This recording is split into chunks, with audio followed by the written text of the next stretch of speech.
পানিহাটির জন্য। সেই জল প্রকল্প চলছে। পানিহাটিতে আরো জলের প্রয়োজন আছে। তার জন্য একটা 150 কোটি টাকার নতুন জল প্রকল্পের কাজ অনেক দূর এগিয়ে গিয়েছে।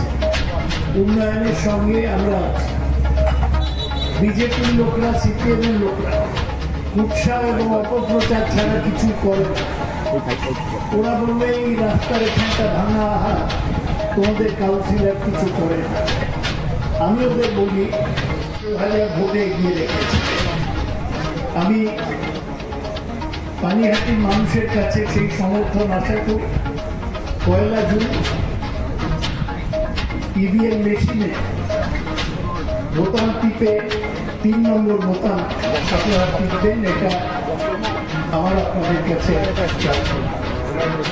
আমি শুনলাম যেখানে এসে অনুপম দত্তের মৃত্যুর সম্বন্ধে কিছু কথা বিজেপির নেতারা বলেছে।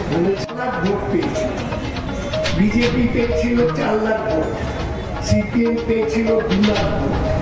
2 লাখ থেকে 6 লাখে কি করে যাবে এরকম কোন ম্যাজিক সিপিএম এর।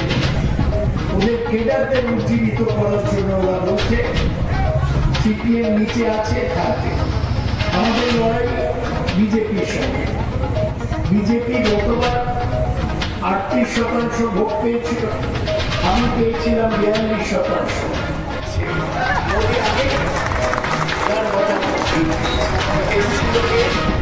একটা অর্বাচীন শুভেন্দু, আরো অর্বাচীন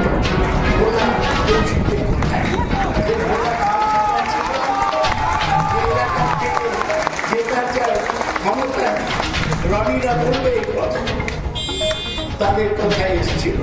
শুভেন্দু নিজেকে, ও তো গদ্দার, মমতা ওকে কি করেছে। ওরা পরিবারতন্ত্রের বিরুদ্ধে মানুষের সামনে আমরা এই কথা বলেছি যে আমাদের এই লড়াই কেন্দ্রের বঞ্চনার বিরুদ্ধে, সে লড়াই চলবে। আজকে ভারতবর্ষের সামনে মূল প্রশ্ন যে যদি মোদী আবার ক্ষমতায় আসে তাহলে দেশে গণতন্ত্র থাকবে না। আমরা সেই কারণে বলি বহিরাগত আসে বহিরাগত যায়, বাংলা নিজের মেয়েকে চায়। আপনি দেখবেন আপনার বিপদে আপদে কোন বিজেপির নেতা, সিপিএম এর কর্মী, সমর্থক নেতাদের পাশে পাবেন। একমাত্র তৃণমূল কংগ্রেস পাশে দাঁড়িয়েছে। যখনই কোনো দুর্যোগ এসছে, বিপদ এসছে, যখনই মানুষ পেয়েছে ভয়, ঘরের ছেলে গিয়ে পাশে দাঁড়িয়েছে, বহিরাগতরা নয়। আমরা সেই কারণে মানুষকে বলেছি যে আমরা হয়তো আপনার সুখে, আপনার আনন্দে থাকিনি, আপনার দুঃখে আর বিপদে তৃণমূল ছিল, আছে থাকে।